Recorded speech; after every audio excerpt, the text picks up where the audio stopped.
J'ai le grand plaisir de vous lire un message récent du Seigneur Gautama, Seigneur du monde, ou Logoi de la planète Terre si vous préférez. Ce message provient du mensuel The Clarion Call des Adécaduques Publications de décembre 2023. Gautama est bien le Bouddha historique qui est remplacé depuis 1954 par son frère spirituel le Seigneur Maitreya.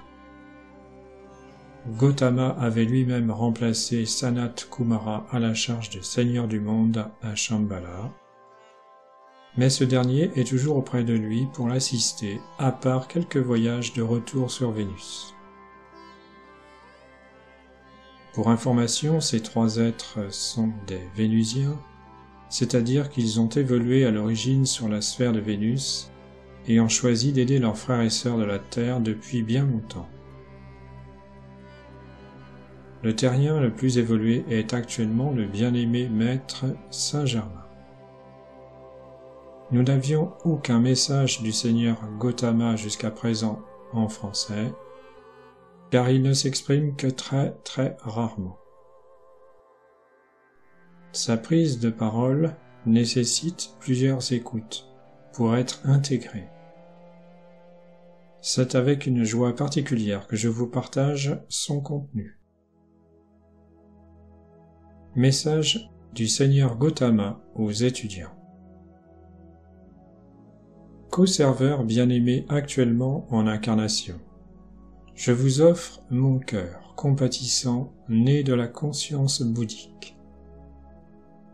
Nous, qui gardons la triple flamme de vie au niveau cosmique, comme votre propre saint jeu christique le fait à votre niveau personnel, nous ne sommes pas autorisés à libérer la connaissance, l'expérience et la réalité de l'amour, de la sagesse et du pouvoir divin pour vous, jusqu'à ce qu'il y ait peu de chances que cela soit utilisé à mauvais escient, pour des affaires charnelles ou autres, au niveau de la personnalité humaine. Le Christ en Jésus a dit « Ne jetez pas de perles au pourceau », il voulait parler de la conscience humaine.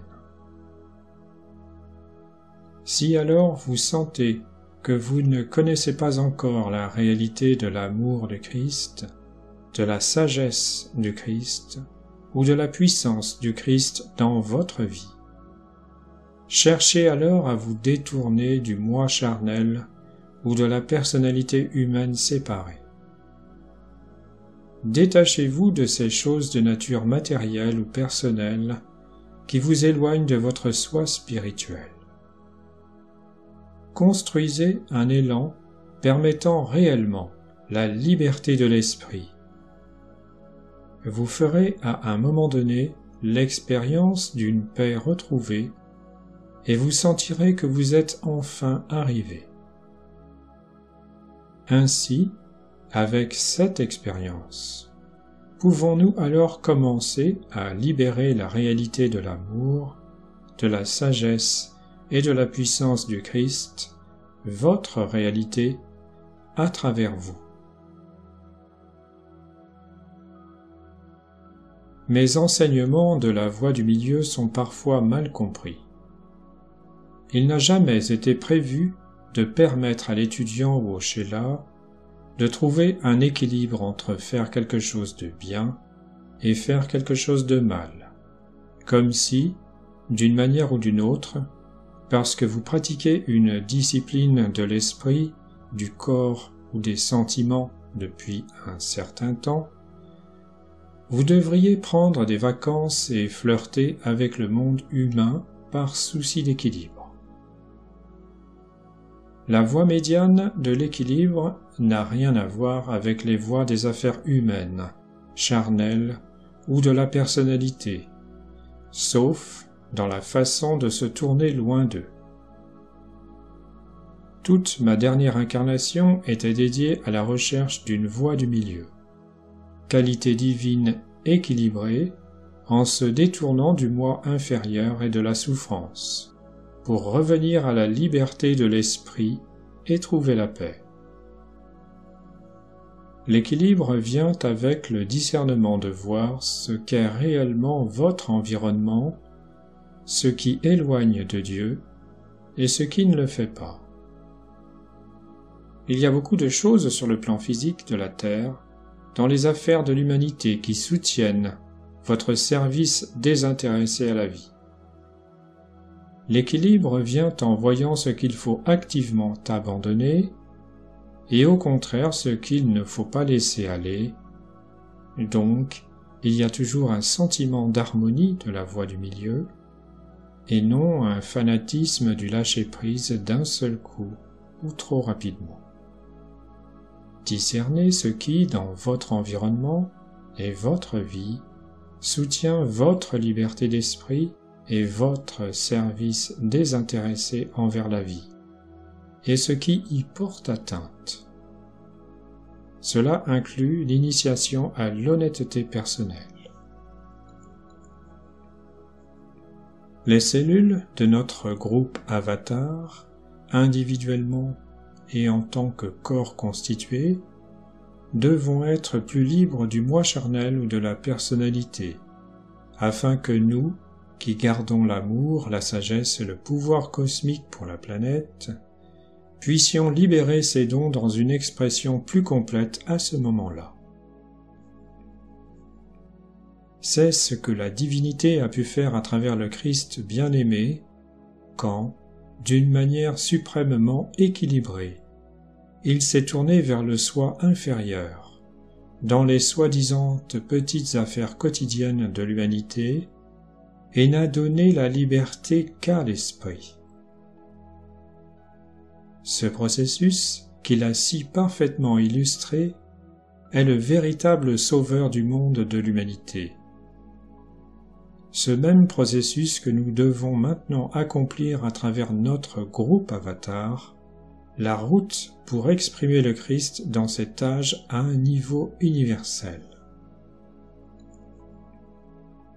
Il existe un autre équilibre au niveau personnel, entre le fait de se détourner de la nature inférieure du soi humain et poursuivre activement la nature supérieure de Dieu.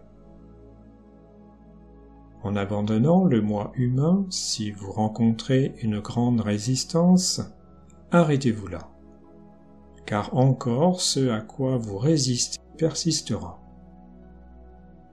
Tournez-vous plutôt de l'autre côté de la balance et recherchez activement Dieu dans certains aspects du service désintéressé ou même dans une contemplation tranquille. Cependant, lorsque vous avez rencontré une grande résistance dans le moi inférieur, le service actif, dans le sens de faire quelque chose, est souvent plus efficace à ce stade que la méditation tranquille. Le service à accomplir est tout autour de vous. Dans la tradition de saint François, vous pourriez vous consacrer au service. Et bien sûr, la méditation et la prière sont importantes pour équilibrer le service spirituel actif. L'inverse peut être aussi vrai lorsque votre poursuite de Dieu semble être bloquée. Regardez alors vers certains aspects du moi inférieur à abandonner, qui est également tout autour de vous, c'est-à-dire visible dans vos affaires. Choisissez une habitude humaine et éliminez-la activement de votre vie. Je pense que vous ressentirez l'équilibre à ce moment. Cette approche peut libérer le blocage de l'autre aspect. La pratique de cet équilibre aboutira finalement à un travail plus continuel. L'expérience de Dieu implique une certaine inutilité du moi inférieur, car face au plein amour christique, face à la sagesse christique et face à la puissance christique, le moi inférieur n'a certainement plus d'importance.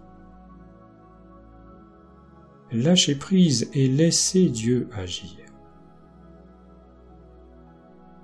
Avec la loi du pardon et le feu violet, Détournez-vous de la nature du monde inférieur et recherchez activement la liberté de votre soi divin dans le service désintéressé.